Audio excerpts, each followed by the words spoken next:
So now the Earl of Kent has been brought low. He's had his snout packed full of snuff. He's also had antimonial wine poured down his throat, and it did not elicit the reaction that Dr. Goodall had hoped.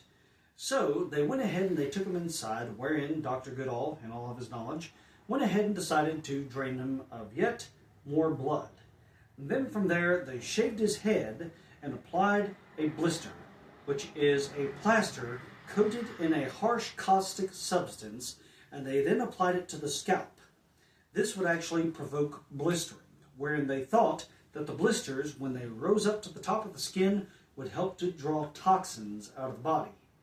Yet the Earl of Kent still remained unconscious, and by this point, word had gotten out to other physicians who went ahead and got together amongst themselves, and they said more drastic, more extreme measures must be taken. So they went ahead and they called for a frying pan. When they got the frying pan, they heated it up in the fireplace, and then, when it was red hot, they applied it to the top of his scalp, hoping that this would not only provoke the blistering, which would draw out more toxins, but also get him conscious again. Yeah. But, yet again, not even so much as a slight twitch. And at this point, several of the physicians, they realized this man's probably dead. He's gone. There's nothing more than we can do. But Dr. Goodall, he was not ready to go ahead and give up the case just yet. He was going to spare no expense to try and revive his patient.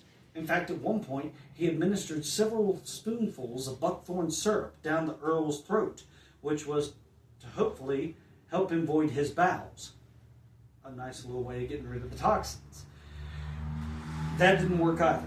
And so at this point, at the behest of the Earl's daughter, the Earl of Kent is taken into his bedchambers, wrapped up snugly in his blankets on his bed, and then they blew tobacco smoke in his anus. A practice that we had touched on briefly in the last few videos, sometimes known as a tobacco clyster or enema, also sometimes known as Dutch fumigation.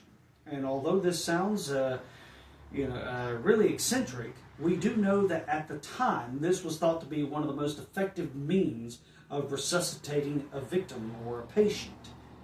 But unfortunately, the Earl of Kent did not revive. And so, in a last-ditch effort, one that was thoroughly unpleasant, Dr. Goodall sent word to a butcher to slaughter a sheep.